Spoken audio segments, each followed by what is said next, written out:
Welcome back to Beauty Uncovered, sponsored by Olaplex. I'm Danielle Frank, and I want to talk about Father's Day, but more specifically, what do you do when you've lost your father?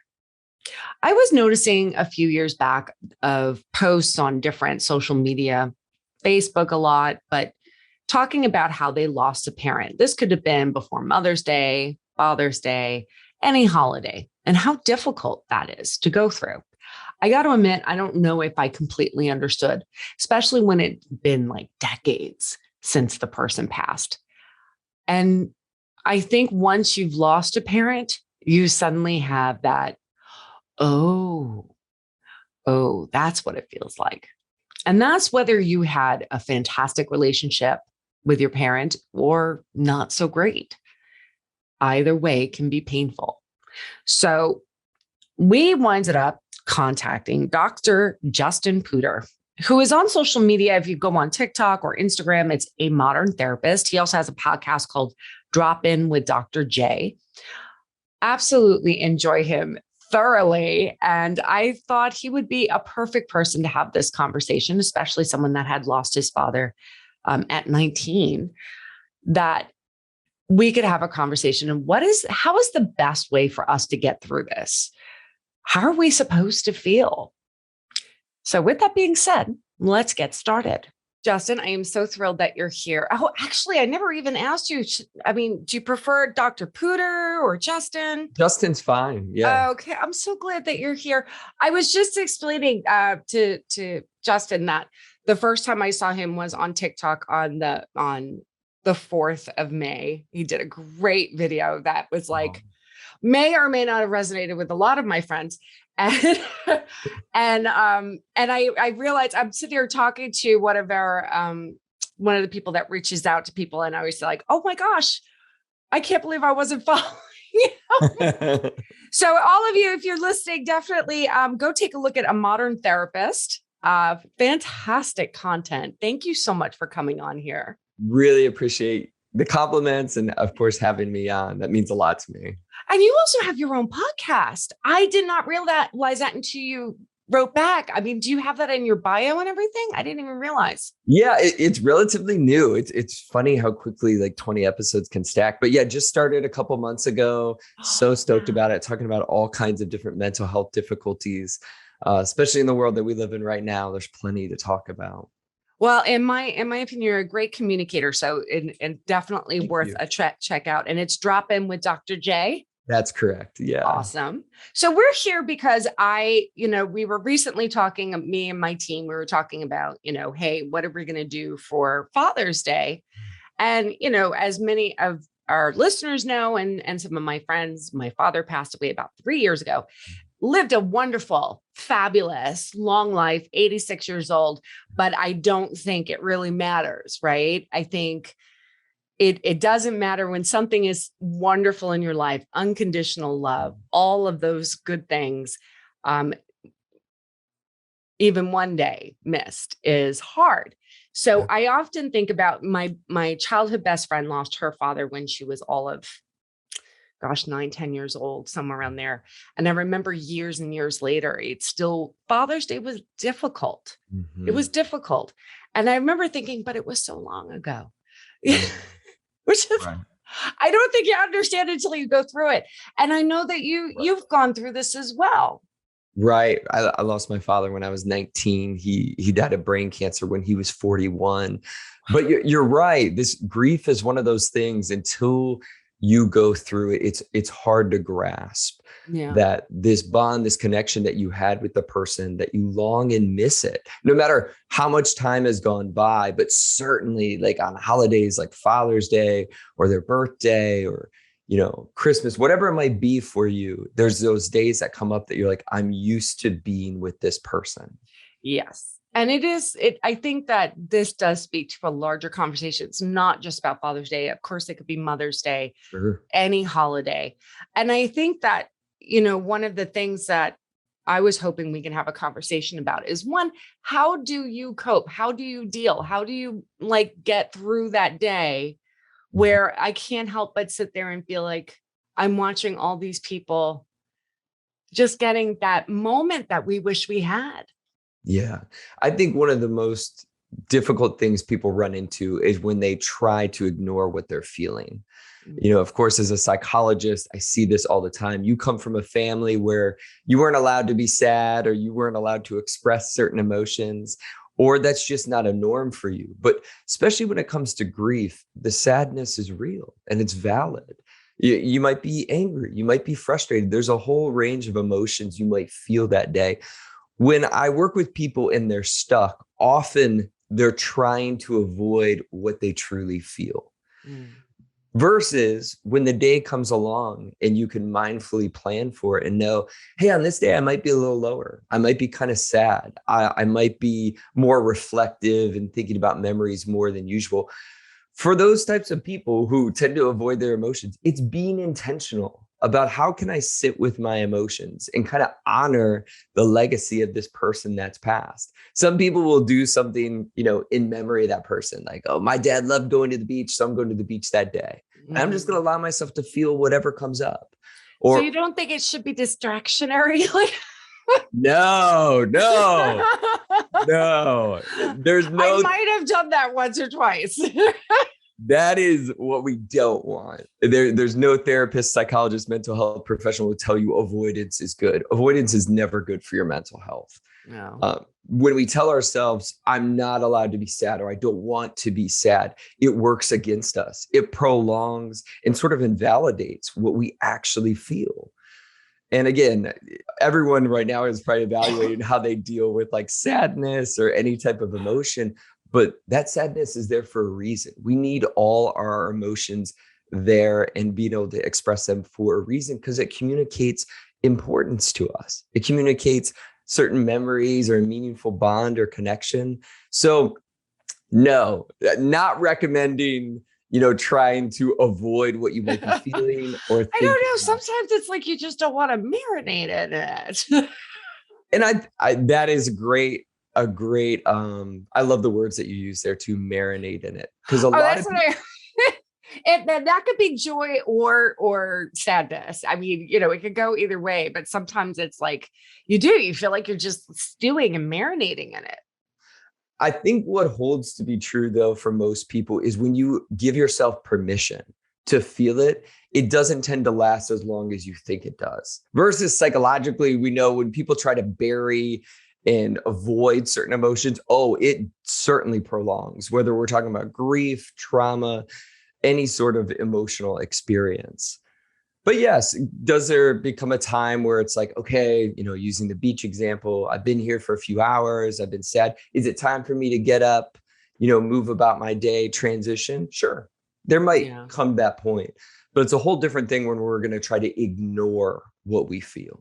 So here's my next question, because I do think as now again, it's very interesting being on both sides of the fence now, right? When you're on that other side of the fence, you have both your parents and you see that your friend is having a hard time with that, or, a relative, whatever it may be. What is the right thing to say? What is the right thing to do for that person if they're asking for help? Because now in retrospect, I'm like, oh God, I'm a jerk. Like, yeah, you know what? All of us can feel awkward around death because a lot of us can be fixers. We want to fix something, and death is the ultimate. There's nothing to fix. We have to move towards acceptance. But what's the right thing to say? Because it always feels like nowadays, it's like, you don't want to say, I'm sorry for your loss. I'm sorry. You know what I'm saying? It's like, it's not enough. It's not enough. I can feel that, especially even as a therapist.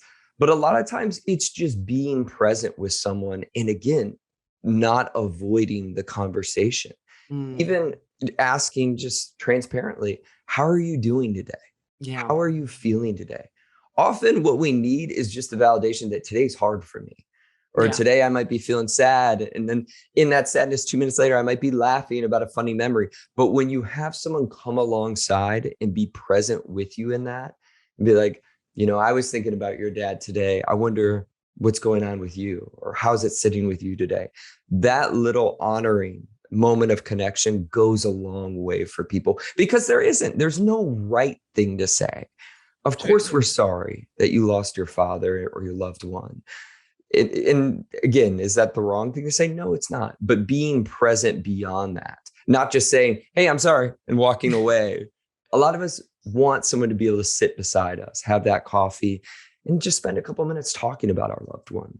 And with all fairness, I do also think that the work that we do before those big events, that is kind of like putting a big spotlight on that loss, probably contributes a lot to it as well. Because I mean, I will say that I was lucky enough to be able, I have 10 brothers and sisters. So we're always, exchanging conversations about how we're feeling, and the thoughts and the stories and all this stuff. So it makes it a lot easier to kind of process things in some ways.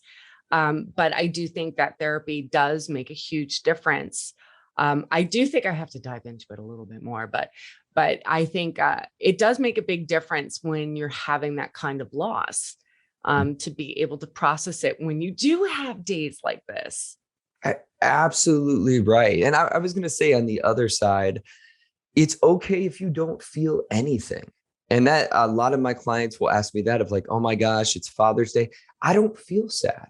And I would say, honor exactly what you feel, because some days you won't feel sad. Their birthday will come along and you're like, oh, I didn't really feel much. I thought about them. I thought I missed them, but I wasn't, stuck in sadness or feeling depressed or feeling any way like I did maybe a year or two ago. Grief is tricky like that. That's funny that you said that, because when he first passed, Father's Day came up, didn't faze me.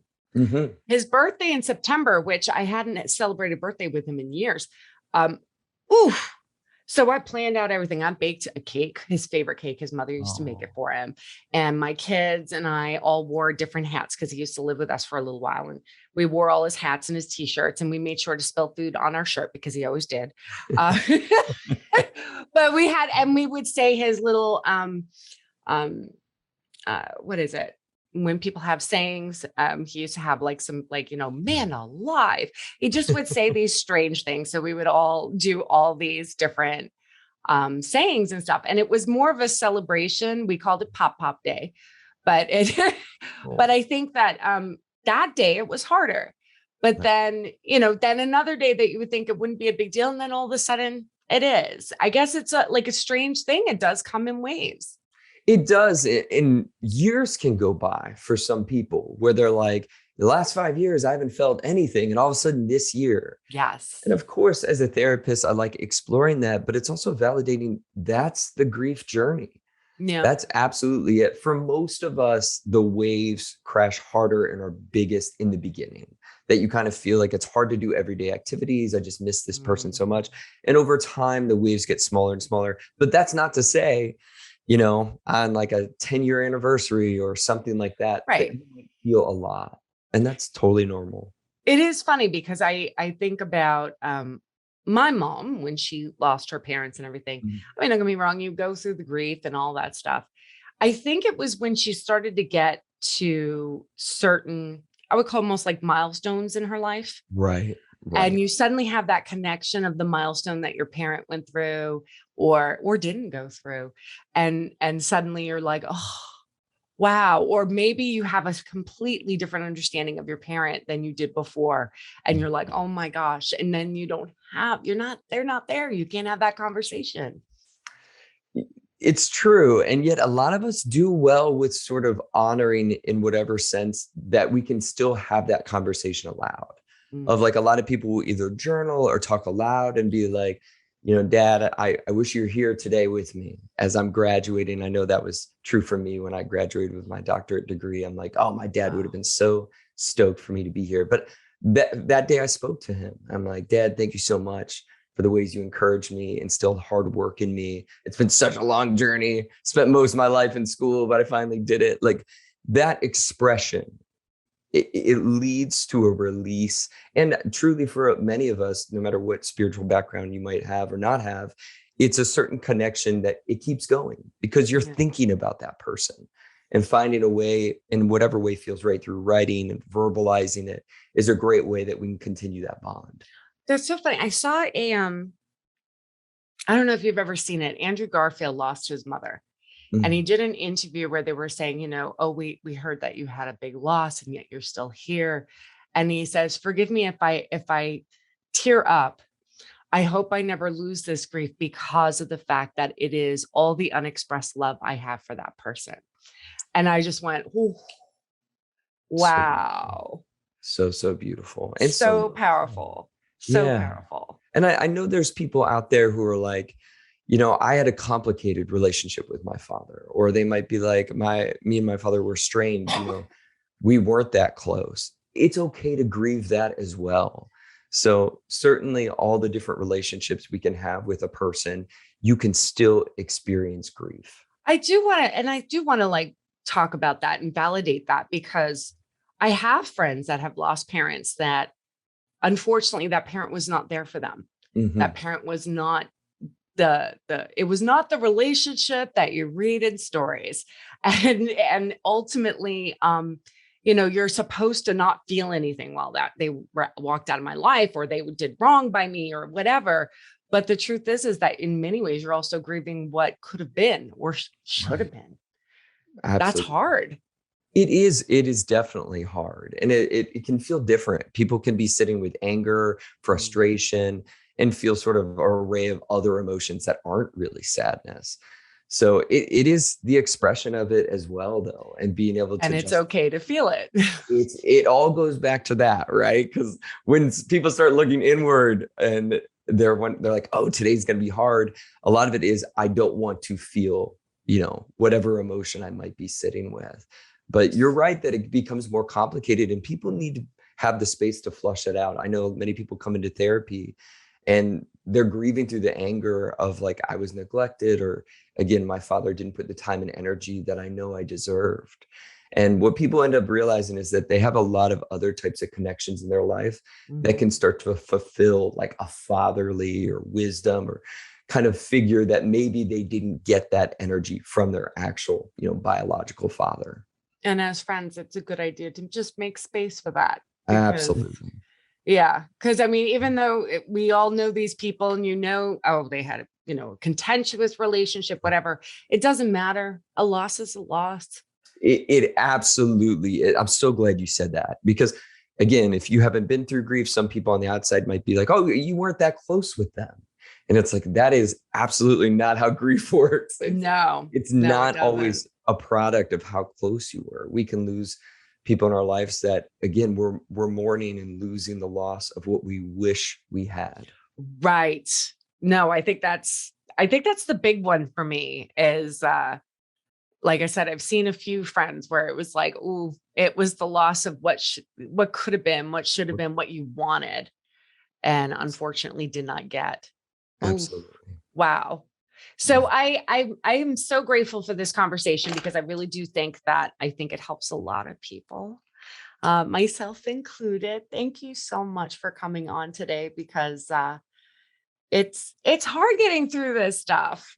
It is. And even that needs validated. That Mhm. day we're allowed to have hard days, and honoring that again allows us to move forward. And for many of us, keep a legacy alive of someone that we love.